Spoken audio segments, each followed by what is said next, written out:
So first, before we start, do you have any question on the material or anything that is not clear that you want to ask about?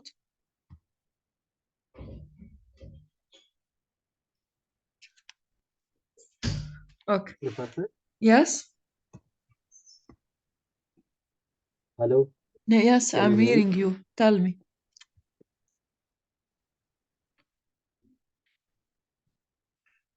I can hear you.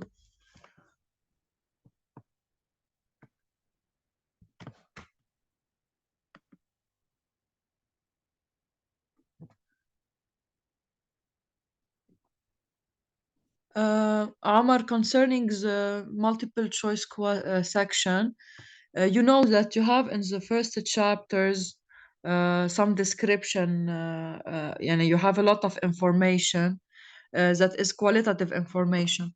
So you don't need to memorize, but you need to understand this information. Okay. I can ask about any, for example, in fossil fuels, we talked about the difference between possible reserves, probable reserves, etc. You need to know the difference between them. I can give you a statement and ask you if it's true or false. Okay. You need to understand what is sustainability. What do we mean by, let's say, when we talk about sustainability, let's say which aspects we are tackling, for example, in the design process, what are the steps? So we can ask some conceptual questions, and you have to select the right answers. And you can have more than one option that is right that you select. So, and also we have seen, for example, strategies to have a passive building, and I can ask about these strategies. I can ask you to select, for example, if I give you, for example, several strategies for to have a passive building, you can decide which one are correct, for example. So this is what you can expect in the multiple choice. And in the calculation problems, so you have first, whenever I can give you like the example we did together in class, I can give you any engineering problem and tell you state the step of the design process applied to this problem. Give, for example, suggest a possible decision matrix. So you can talk about possible criteria to consider, alternative to consider, and you apply the different steps on the problems that you have. And of course, I will give you problems on how to calculate the weights as we developed in class, and how to use these weights to get scores for the different alternatives and compare them from the best one to the worst one. And you will have also a problem on, for example, how to a certain project, how to assess the economical factors, how to calculate the internal rate of return, how to calculate the net present value, the CER, how to compare maybe several alternatives. So we discussed in last example that you can have two options and you want to compare their CER, their internal rate of return, their payback period, etc. Other question?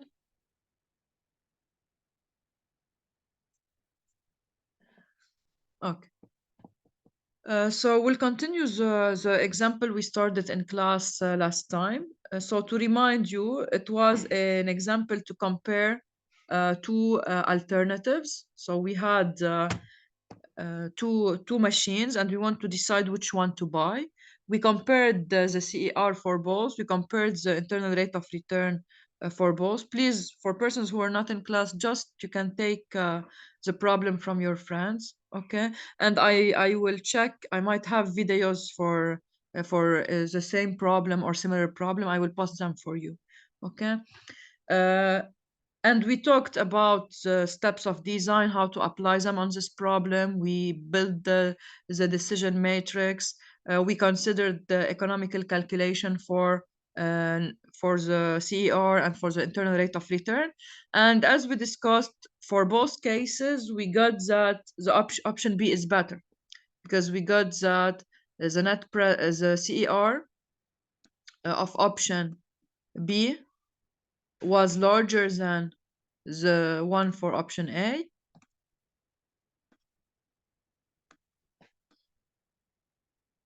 And also we got that the internal rate of return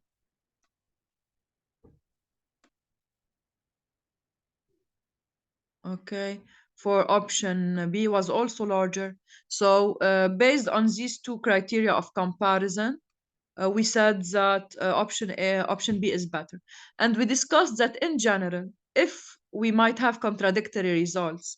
So if, for example, CAR of B is better, but internal rate of return of B is smaller, in general, we consider the CAR more important, except if we have a large difference in IRR. Okay, so if CAR values are close, but you have, let's say, IRR of B is much smaller, then you can say no, since CAR are close, I will take into consideration the internal rate of return factor. Okay. Now we'll add questions on this. So we'll compare now the discounted and non-discounted payback period. Let us say, since we selected option B, let us see for B what will be the discounted and non-discounted payback period.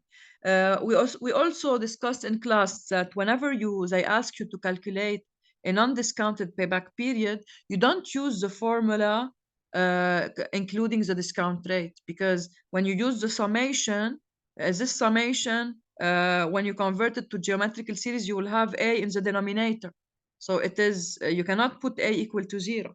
So whenever they ask about a non-discounted payback period, you just have to go back to the problem and see what are the incomes, what are the costs, and do a balance of them. So no need, you will not need to use any developed formulation. Okay. So here, for example, for option B, we say first we need to pay the investment at the beginning. So we have minus investment of B. Then we calculated already together for each year. We were getting a certain amount of money. Okay, so we were getting that we are gaining per year 1,000. So if you remember, we did for each year, we consider first the gain. Okay, let me check what was the gain.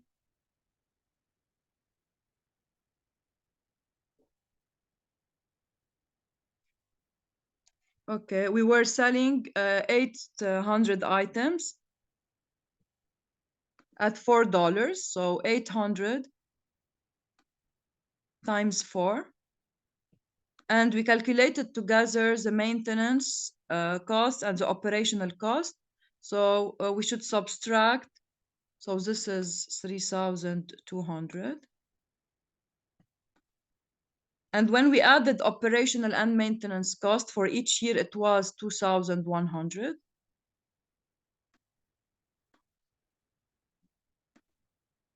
Okay. And then because here for all years nothing is changing, and the income is the same and the operational cost is the same, we just have to multiply by the number of years. Okay, so here it's relatively simple to calculate the non-discounted payback period. I will discuss with you what if, for example, we are imposing variation in maintenance cost, how we will calculate the non-discounted payback period.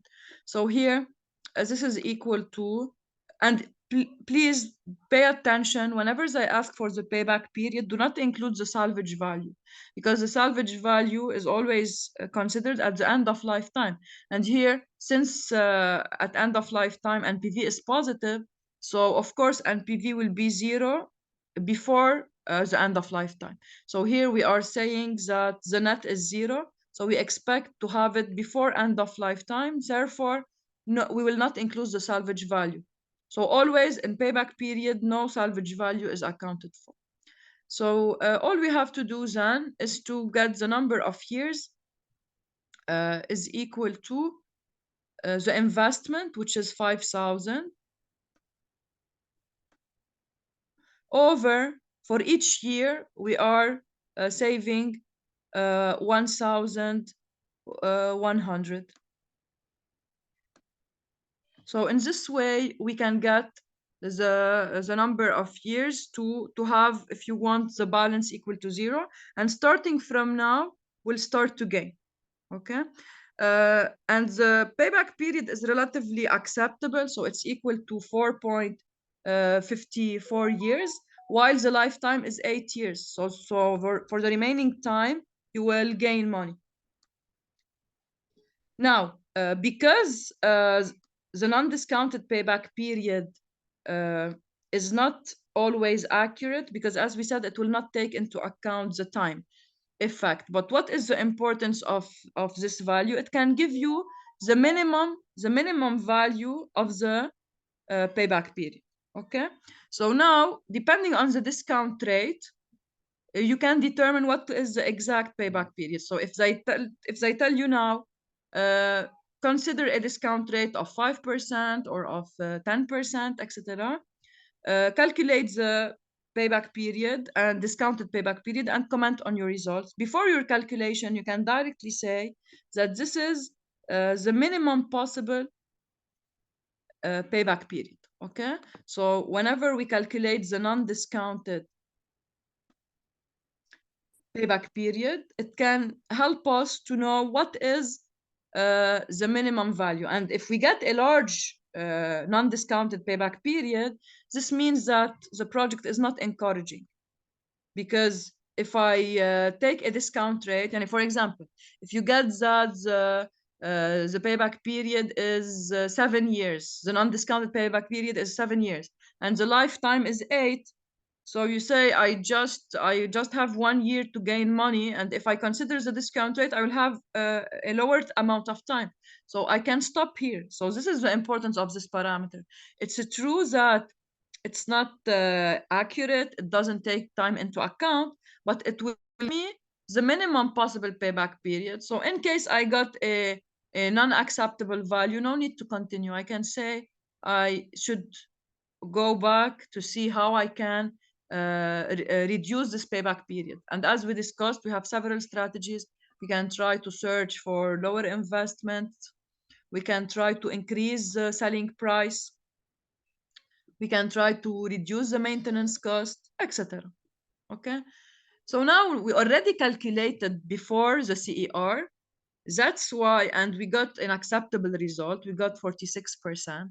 That's why we expect to have an acceptable non-discounted payback period. And when we calculate, even if we consider time effect, it will be acceptable. Because when we consider the discount rate in the calculation of CER, we got 46%. Now, what if we don't have a constant parameter here? And for example, I can tell you, let's say, that for year 1, the maintenance is 1% of the investment, or let's say 2%. We said it's 2%, 2% of I. Okay, we know that in general with time the maintenance will increase. So I can say now for year 2, I will have a percentage, let's say, of 3%. So the maintenance will constitute 3% of the investment. And from year 3 to for the remaining years, so from year 3 to 8, the maintenance will be, let's say, 4% of I.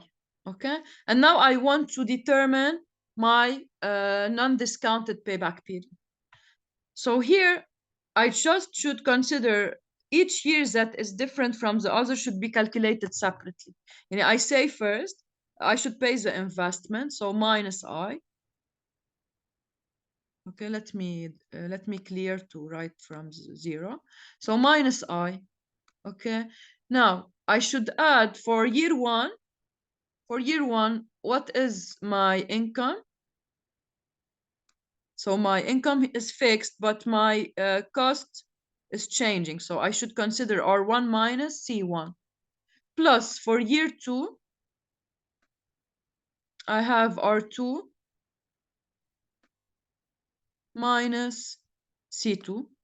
And now for the remaining years, nothing will change. So now I can say that plus, what will be the number of years? It's the total number of years which constitute the payback period, but I should subtract from this total the two previous years. Yani I should do n minus 2 times R3. So from now on, it will not change anymore. So I can write R3 minus C3 equals to 0. And now I can solve for n, and I can expect that n now will be larger because the maintenance cost is increasing. So I have minus 5,000. So for the first year, it's similar to the previous calculation. So we have 3,200 minus 2,100. To remind you, the cost was divided into two parts: operational cost, CO, and maintenance cost. Now the operational cost will remain the same, okay? It will remain 2,000. But for the maintenance cost, you have first 1% of I for the first year. So, or sorry, 2% of I. So it's 2% times 5,000. So it was equal to 100. So when we added the two, it's 2,100. So this is now only for the first year. For the second year, we'll get 3% instead of 2. So we should add 150. And now we should do 3,200. And we say that the maintenance, for year 2, instead of being 100, it will be equal to $150. So here it's minus 2,150. And now plus n minus 2.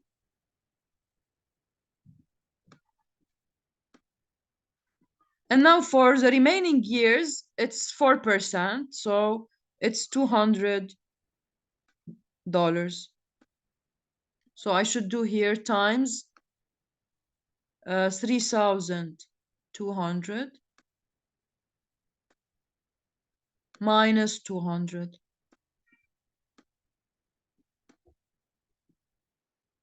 Okay, equals to 0.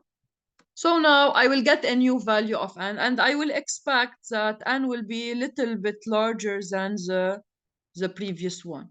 Okay. So all we have to do is the calculation. It's a simple calculation, but of course it will be larger than 4.54.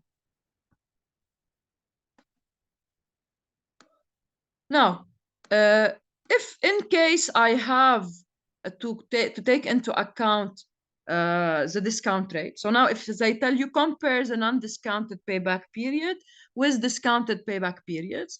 So let us take, for example, for this case of variable maintenance, how we can, yes? Sorry, can you repeat? What's R1? R1 What is is R1? the income. Can you just Yes, repeat what R1 is exactly? represent the revenue. Okay, it's your income. So here your machine is producing. Okay. We said it's producing 800 items per year, and you are selling each item at $4. Okay, so your revenue for all years is not changing because they didn't mention that the productivity is changing with years or that you are changing your selling Okay. Oh, price. so that's why it's constant.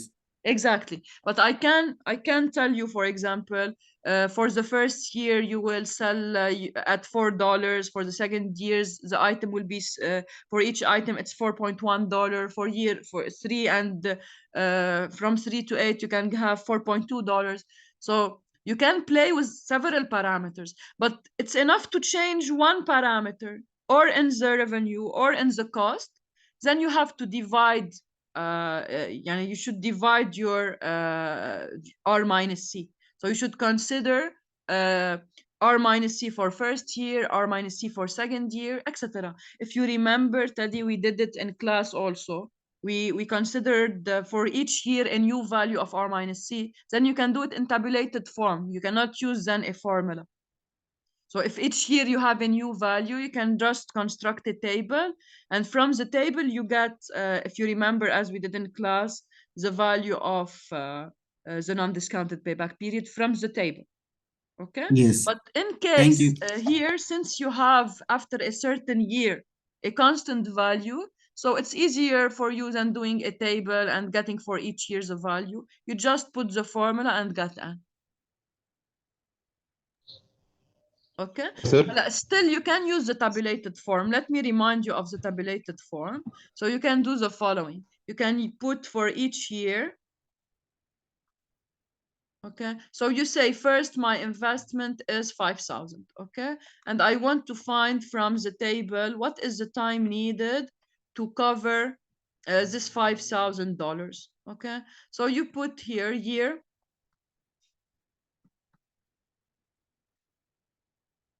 So here's a number of year 1, 2,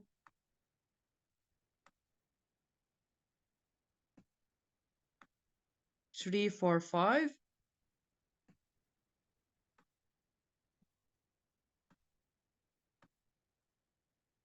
Okay, and you start to put here, so what is my revenue for each year, RI? What is the cost that I have for this year? And what is the net that I can save, RI minus CI? And you fill the table. So here, for this problem, R is not varying, so I just have to put it as 3,200. So I can fill my first column.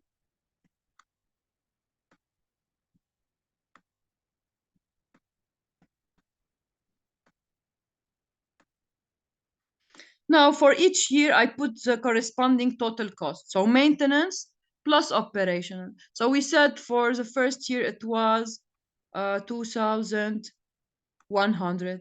And RI minus CI was 1,100. Then for the second year, it's 2,150. So I can save per year 1,050. Then here it's the maintenance cost increased, so the total cost in year 3, from year 3 to 8, it's 2,200. So I can put here 2,200, 2,200. Professor? And then I will have 1,000. I cannot stop at 4 because already, if you do the summation, so if you do the summation until here, okay, you got 4,150. So until here, you paid back $4,150. So you still have to pay. Okay, you still have to pay. Sorry. Okay.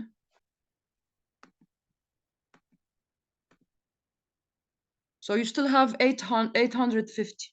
Okay. So now all you have to do is to say for year 5, it's also 1,000. Okay. But I don't need the full year to pay back my money. So if you remember, what was the method? We just find the percentage. Okay. So we say I still have $850. So I do the ratio of 850 over the amount that I can save for during year 5, which is 1,000. So it's 0 point, yani I just need 85% of year 5 to get a balance of 0. So now I can say that the non-discounted payback period in this case, okay, is equal to 4 plus 0.85 equals to 4.85. So of course we'll get the same result here as we did in the previous method, okay? And as expected, it's larger than the non-discounted payback period that we got from previous calculation, okay?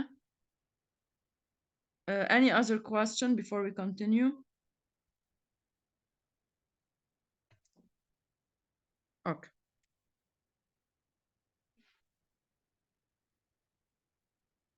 Now, if we want to calculate for this case, okay, the non-discounted payback period, so we should go back to the formula of the net present value. And again, we don't include the salvage value. So we say that the net present value, and since our purpose is to find the discounted payback period, so we don't know the year N, okay? So we are trying to solve for the year N, but of course we know the discount rate. So I will give you the discount rate. You know, in the NPV formulation, you need to determine what is the number of year you are working at and what is the discount rate. When you want to calculate the internal rate of return, you know that the number of years is the lifetime of the system. And then you want to solve for the value of A that will give you NPV 0 at the end of lifetime. So in case of IRR calculation, N is known and A is unknown. Okay. While here, whenever you want to calculate the discounted payback period, the discount rate should be provided. So I will give you the discount rate. And I will ask you what is the value of N for this discount rate that will give you NPV equal to 0. So this is the equation that you should set. And as we discussed, the net present value is like the balance between costs and incomes until year N. So you say I have to pay the investment first, so it's minus 5,000.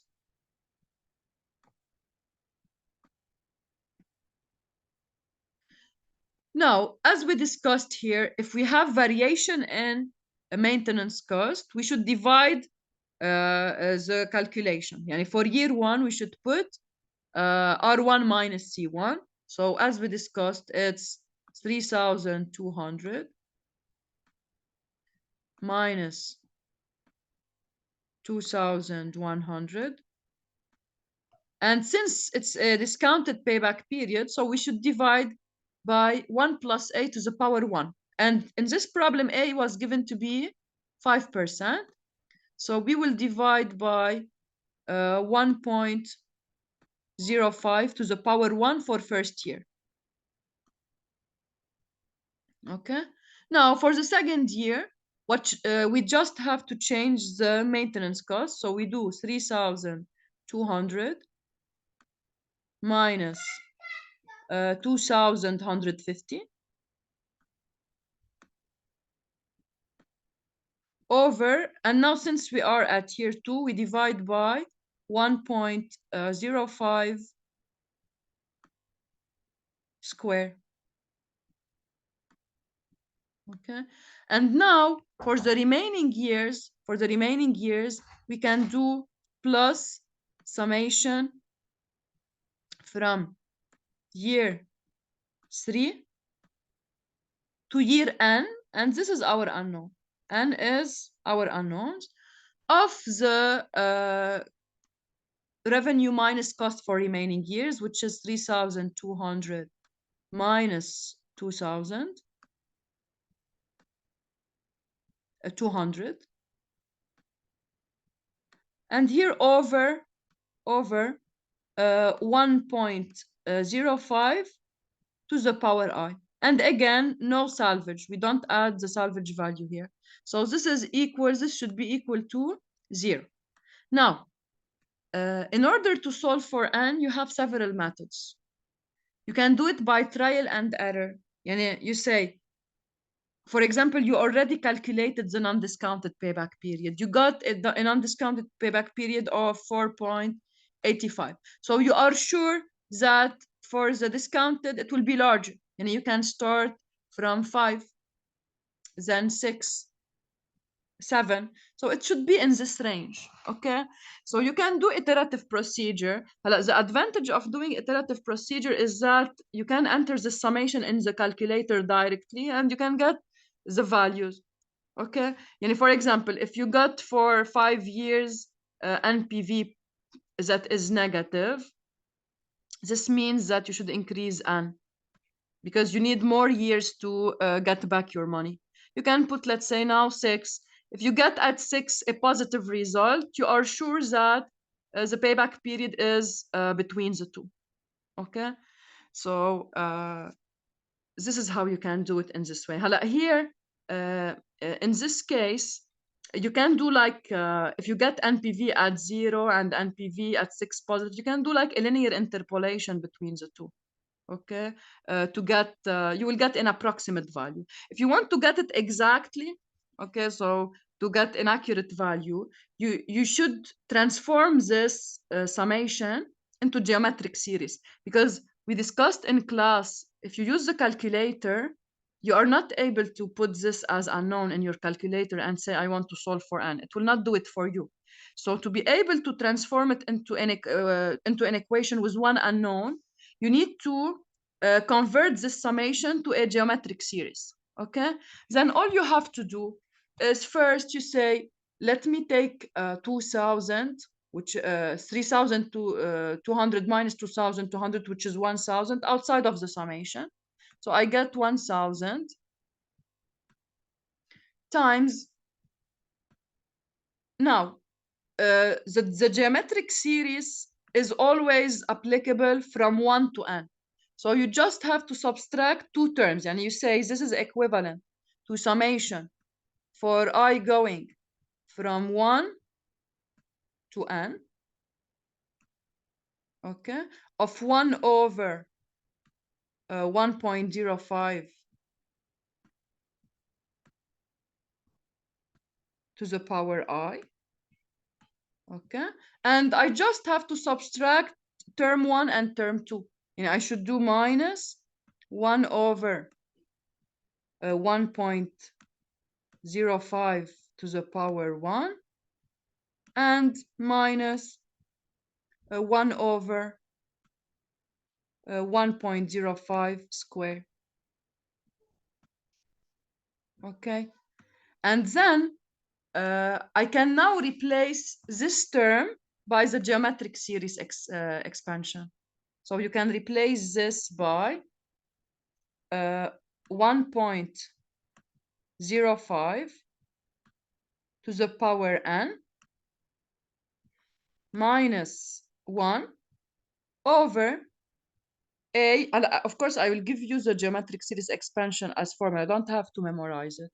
So over a, which is 0.05 times 1 plus a to the power n, so times 1.05 to the power n.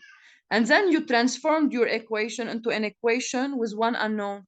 You can put this equation on your calculator, and the calculator, using shift solve option, you can get the exact value of n, okay? Please try to do it on the calculator to get familiar with the calculation method. So this is how you can find the value of n. And also, if you want, if you rearrange your terms, you can get what is 1.05 to the power n, and then you do ln of both sides, you can solve for it. And you can do it in several mathematical ways, or by your calculator, or by rearranging the terms, and you can solve then for n. Okay, any question on this part? And of course, we can, for example, do a parametric study on the effect of discount rate. And we can ask you, for example, to assess the effect of discount rate, calculate the discounted payback period for different rates, 1%, 2%, In general, of course, in the exam, I will not give you a lot of values, but what is the importance of the parametric study? The parametric study will allow you to understand, if you want, your project from different points of view, because in general, there is no fixed value of A. It depends on the country, it depends on the situation. So if you want to see what can be the performance of your project depending on the economical conditions, you can vary A and give, like, let's say, a chart. For this discount rate, this will be the payback period, and this will be, for example, the CER. And based on this, you can set which are the conditions that are optimal and which are the conditions that I can be safe when I work in. Okay.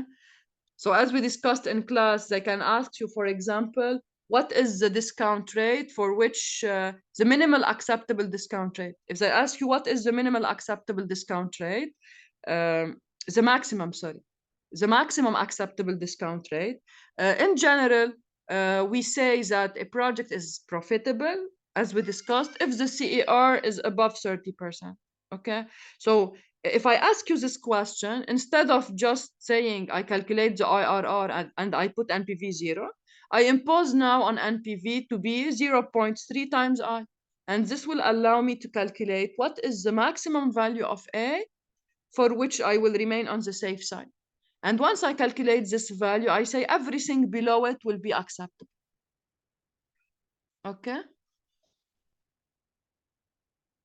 Any question on this? If you have extra questions, we can open a new session. Okay, thank you for your time. If you need any help, feel free to send me your messages by WhatsApp anytime. I will answer you. Okay, good luck for the exam. Bye-bye. Thank you. Welcome.